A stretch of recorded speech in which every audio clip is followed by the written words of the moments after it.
You are not going to sit here and try to disparage that man, saying that somehow or another Mr. Burgess represented to you that obstructing a case in this fashion was a legal way to proceed. I'm not going to believe it, and I'm not going to hear you. House case, People versus Larry Lee. Your Honor, Mary Tanha, Assistant Prosecuting Attorney, on behalf of the people. And Mary Rubio, on behalf of Mr. Lee, I am standing in for the attorney of record, David Burgess, with Mr. Lee's consent, to my knowledge. Is that correct, sir? That is okay for me to stand in for you right now? Yes. Okay, could you please state your name? Thoroughly. What was that noise? Shouldn't you check? I don't feel safe. Why are you just pointing? What? Don't stop this. It'll stop at some point. I feel very safe, Your Honor. Oh, I know. He's like, you are all over it. All right, go ahead. What are we doing? From the start, this judge establishes authority, direct, uncompromising, and sharp. She refuses to entertain excuses or let blame be shifted onto attorneys. That kind of firm, no-nonsense energy is exactly what's needed to handle defendants who try to manipulate the system with legal games. Well, Your Honor, a few things. First of all, I've been in communication with Mr. Burgess and Mr. Arabo, who is representing the victim of the case, Mr. Quasny. Apparently, Mr. Lee called Mr. Arabo and offered to, in exchange of a pending case where Mr. Quasny is the defendant of an AMV against Mr. Lee. Mr. Lee contacted Mr. Arabo and offered to essentially not testify in that case if Mr. Quasny agreed not to testify in this case. There are statements that are essentially saying, in exchange for Mr. Quasny, victim in this case, not testifying, I will also not testify. That is highly concerning, of course. I was given this information yesterday. I asked Mr. Arabo to forward that call to myself, Mr. Burgess, and the officer in charge because we want it documented for potential additional charges. But this all transpired yesterday. We got the recording as of this morning. With that said, of course, I think it's appropriate to have an adjournment. Mr. Burgess agrees with that. But does that recording indicate that? Yes, Your Honor. Have either one of you listened? I myself have not listened to the recording. I was just asked to stand in on behalf of Mr. Burgess. He's at a hearing in Lansing. However, I did speak to Mr. Lee about it today. Mr. Lee indicated some of the content of the conversation to me. He also indicated, just FYI, that he himself recorded it. So that I have this right. The defendant, because of something else, is urging, enticing, or in some other way interfering. This is where the story takes a darker turn. Larry Lee allegedly contacted the victim's attorney with a disturbing offer: silence in one case in exchange for silence in another. That's not negotiation, it's witness tampering, pure and simple. It exposes a reckless willingness to twist the system for personal gain. Testimony of witnesses in this case. I can't agree to that characterization because I haven't heard it. I don't know. Well, you want to listen to, because that's what I'm being told. But yes, I understand. I understand that is what's being presented. I also want to indicate that. Go ahead. I'm sorry. Mr. Lee has indicated to me some things. I have advised him to be careful of what he would want to say to Your Honor. But he seems to feel that he needed to make that phone call because he wants to move to have Mr. Burgess removed and he wants to get a different attorney. Mr. Lee has indicated to me he also wants to address the court. I again did advise him I would not go into the content of that conversation as there could be potential pending new charges. With that said, Mr. Lee, what is it you wanted to say? Yes, Judge. I indicated to, what's her name? Ms. Rubio. To Ms. Rubio that for a little bit over a month, I contacted my attorney, Mr. Burgess, and I instructed him to contact the lawyers from both sides, the prosecution and the other side that represented Mr. Quasny, and I instructed him to offer a plea or to negotiate some sort of settlement, and he indicated that he would do that. He indicated that he had done that. He indicated that he had reached out to Mr. Arabo and the prosecutor regarding making some sort of plea agreement. Him and I discussed what that could be. And so now, fast forward, yesterday, I contacted Mr. Burgess and I said, hey, have you reached out or have you heard anything from Mr. Arabo and the prosecutor? He said, and he indicated that he had not heard anything and that he had reached out to both attorneys multiple times. I knew that to be a lie. I suspected that to be a lie. And I knew that if I were to have him or to ask you to have him removed or substituted, that I would have to prove under Strickland versus Washington that he... I don't know. Are you a lawyer? I was... Mr. Lee, no. To my knowledge, no. So I knew that I had to prove that he was ineffective. I knew that I had to prove that our breakdown was egregious. So I recorded the call myself. And I called Mr. Arabo and I asked if Mr. Burgess reached out and discussed any sort of plea negotiations. Mr. Arabo said, no, sir. He had not had any communications with my attorney. So I confirmed with Mr. Arabo that he had not received any communications about any kind of negotiations with any kind of plea agreements on my behalf. I'm so sorry to interrupt Mr. Lee before he makes more statements. And I did record the call. Our calls to this. I recorded the call. Criminalizing himself. I recorded the call. In his best interest. Now take a look at this. Lee admits he secretly recorded phone calls because he believed his own lawyer was lying to him. On the surface, it might look like desperation. But dig deeper, and it reveals intent. This wasn't just mistrust of his attorney. It was a calculated move to control the outcomes of two separate cases through backroom deals. This call before he makes any further statements. In the call that was sent to us, there is indication there's no discussion of a plea. Not what was sent to me. That was recorded by Mr. Arabo. There's very clear that there will be no testimony in his case if Mr. Consley agrees not to testify in this case. So I have the text messages. Further false statements are made to the court, which is not necessarily a problem for me, but I want to make sure that Mr. Lee's rights are preserved. I have the text messages. I want to listen. You don't know what? That's the third time you've done it. You're gone. Mr. Allen, you better get Mr. Burgess down here because I want to hear those calls because if he's interfered with it, that's going to be a whole other issue. I will try to reach him, but I know he is in Lansing, so I'm not certain. Well, even if he appears, but has Mr. Burgess heard the calls? I don't know, Your Honor. They were sent this morning. I asked Mr. Arabo to send them right away yesterday, and we received them this morning. Mr. Arabo can also be available via Zoom. All right. Okay. I'm just letting you know that what I'm hearing is extremely disturbing. I completely understand that. And so I'm gonna give an opportunity for the defense to give me some explanation, but I'm inclined at this point, I'm gonna hold him in custody. I'm inclined at this point to revoke his bond. I understand. Okay? Okay. All right. Here, the judge's reaction says it all, visibly shaken, and that's not something you see often. When a judge reaches for words like extremely disturbing, it's clear the line has been crossed. In that instant, bond revocation isn't just a possibility, it's looming, and you can feel the entire courtroom shift. Yeah. Thank you. Okay. Court does call the case of the People versus Larry Lee. Good afternoon, Your Honor. Martin, Assistant Prosecuting Attorney on behalf of the people. I forgot to wait a second. And Mary Rubio, again, on behalf of Mr. Lee, who is making his way to the podium. There's additional counsel that is on Zoom. I'm sorry? Mr. Rebo. Oh, there you are. Good afternoon, Your Honor. May it please this honorable court, Joseph Arabo on behalf of Stephen Kwasny. All right.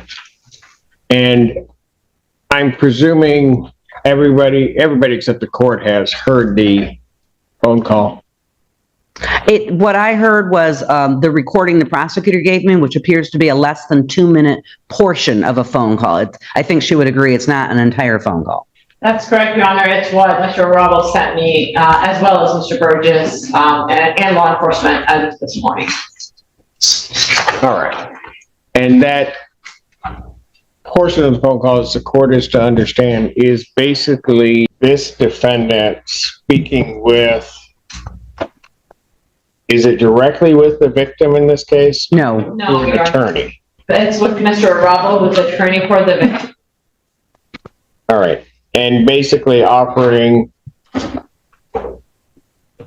to not provide testimony in another case if his client doesn't provide testimony in this criminal proceeding. That is how I would characterize it, Your Honor. If Mr. Arabo has additional information or different information, he's welcome to. Yes. Mr. Arabo? Yeah, just to clarify the record, that's a portion of a phone call because I didn't anticipate to record the entire thing. I didn't know who was calling me and then once I realized what this was, which is an attempt to extort and use this other case that he filed against the victim in this matter, used as leverage to have this conversation at a future point in time. I was quick enough to get on my computer and record it so that the court is aware of what's going on in the matter where I represent Mr. Kwasny, who's the victim in this matter, which is the first matter before the... Your Honor, if I may, I really object to that characterization that it was an attempt to extort. I've spoken to Mr. Lee at length about the purpose of the phone call. I also listened to the portion of the phone call. Perhaps the court could listen to it. I do not believe that was what was happening at all. And plus, I don't think there was nothing on there that indicated he was trying to extort this attorney or the complaining witness. Listen closely to Attorney Arabo. He doesn't sugarcoat it.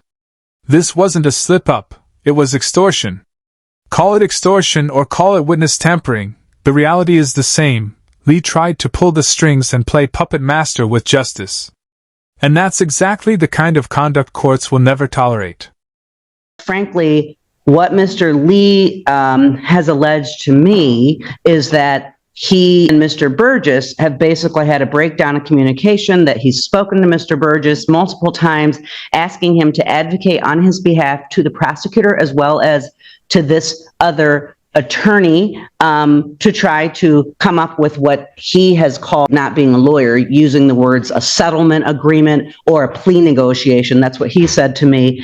And that he had the feeling that Mr. Burgess had not, in fact, made this phone call. So he then called this attorney, and right in the phone call, because it would have been unethical for Mr. Burgess to call to try to say my client won't testify in this other matter. Of course. If that, right? That's well, Mr. Burgess may not have done. And that may very well be. But Mr. Lee indicates that, and I haven't seen these, he indicates that he has text messages back and forth with Mr. Burgess, and that Mr. Burgess, quote, lied to him about whether or not he made these phone calls. So he indicates the main reason that he wanted to call... That would be irrelevant. I know that, but Judge, trust me, I know that. But I just wanted to make a record. What, could I just finish, though? Let her finish. Mr. Lee indicated the main purpose of the phone call was for him to find out whether this attorney could verify whether Mr. Burgess called him. If you listen to the call, the portion of this call, it's literally on there. He says, it starts out with him saying something about plea agreements.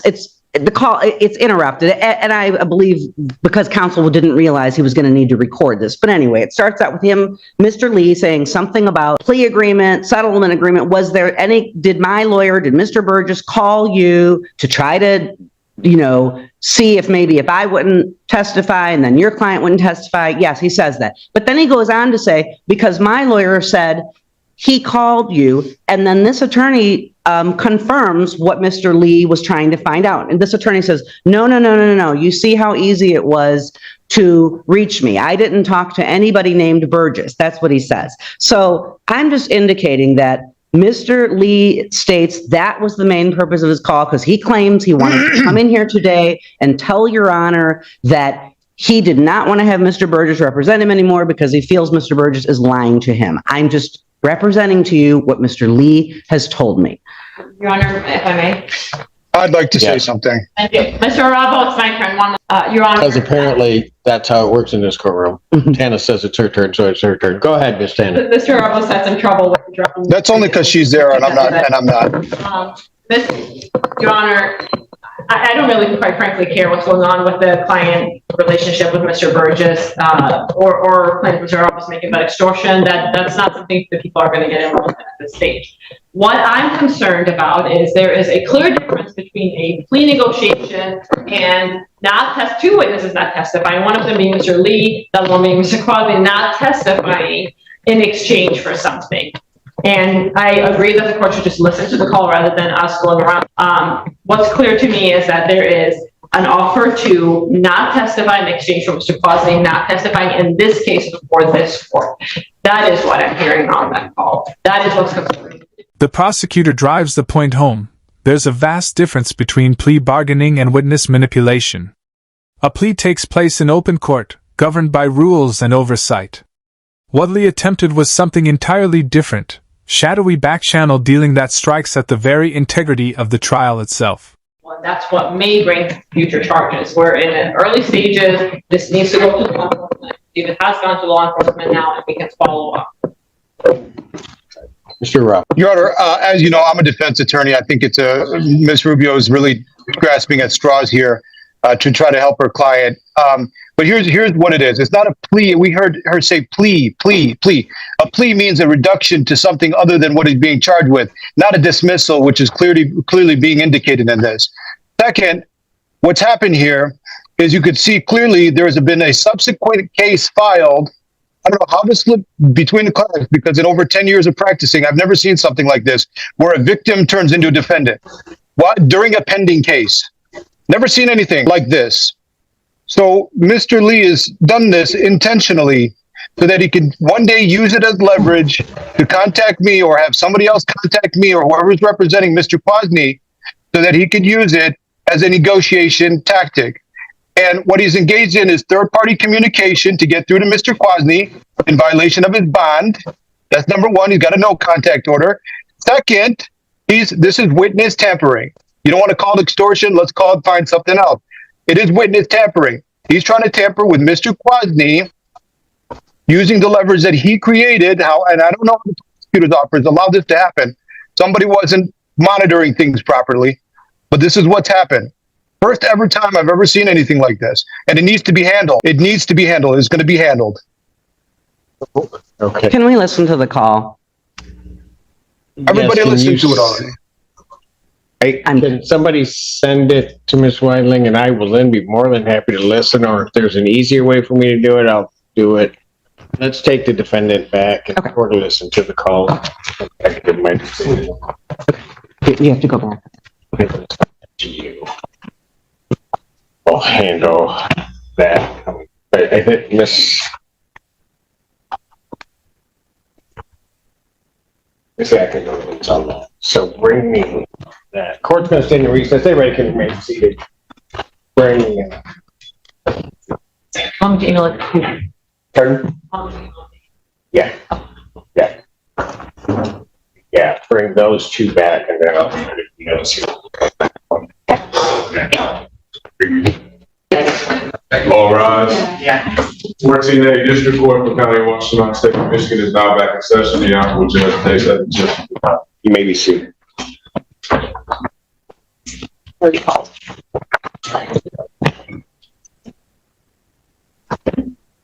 Then I got this here. I should have included that. Now I got Kennedy Brown.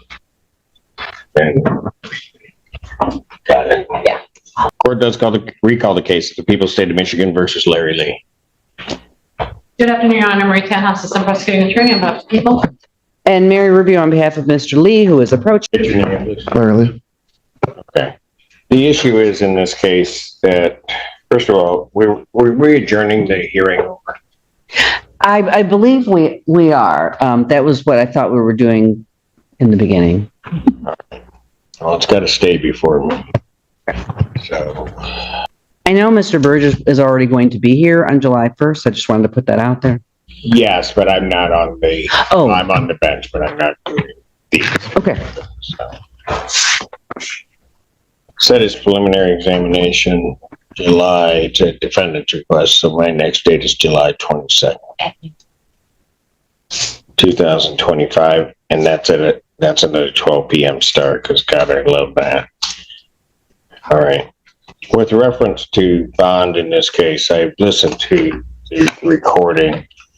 I'm not going to say there's an over-exaggeration or an under-exaggeration. I mean, I think it's relatively clear when somebody very clearly points out an exchange or quid pro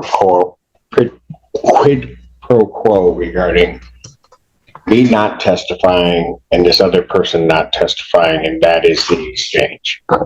I don't know that you get a clearer indication of somebody that is attempting, and especially when they circumvent their attorney, of somebody trying to sort of tamper with and obstruct a case. It couldn't be clearer. I mean, and quite frankly, I don't think there's any design to necessarily frost it over or anything along those lines. I think the idea, or what Mr. Lee is saying about what Mr. Burgess wouldn't do, is quite frankly just a ruse to hide his own desire to have the exchange that he was speaking with counsel about. Given that, and the court having heard that, with reference to this case, the defendant's bond is hereby ordered revoked based upon the court's. And then comes the hammer. The judge hears the recording, catches the quid pro quo in Lee's own words, and revokes his bond on the spot.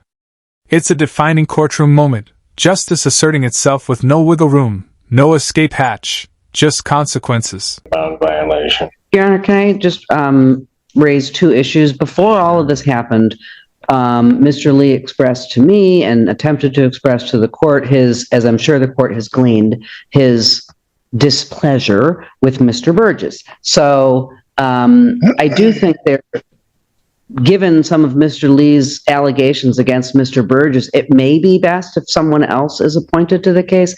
I know he doesn't want Mr. Burgess. And that's fine. I don't know whether or not he doesn't want Mr. Burgess or not, because I think, as I'm indicating, I think that notion of Mr. Burgess not doing something and then his checking is simply a ruse for him to try to get the message that I want this quid pro quo, this exchange. And I'm not accusing Mr. Burgess of anything. I'm just trying to represent what Mr. Lee has told. And I understand that. And Mr. Lee is I think about jumping out of his skin trying to talk, just so you know. And so when you talk to Mr. Burgess, if Mr. Burgess, if he believes that that's the appropriate step, he can bring that motion before this court, and the court will hear it. Mr. Lee, I will let you talk in a moment, but I'm going to finish this. Revoking your bond because of what is a clear violation of the bond regarding, and I mean, I think it's an attempt to try to get indirect contact as well as obstruct these proceedings. Because that was accomplished in the manner it was, and I'm not sure that I can trust you with reference to no context and the like.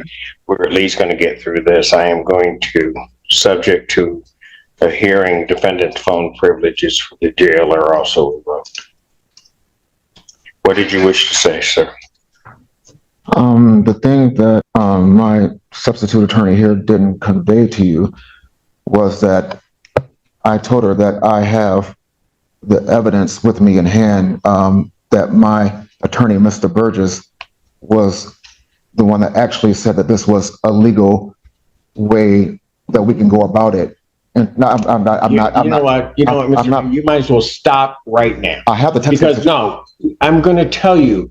I don't know if you're misunderstanding something or what, but you are not. Mr. Burgess has appeared before this court. You are not going to sit here and try to disparage that man, saying that somehow or another, Mr. Burgess represented to you that obstructing a case in this fashion was a legal way to proceed. I'm not going to believe it, and I'm not going to hear you.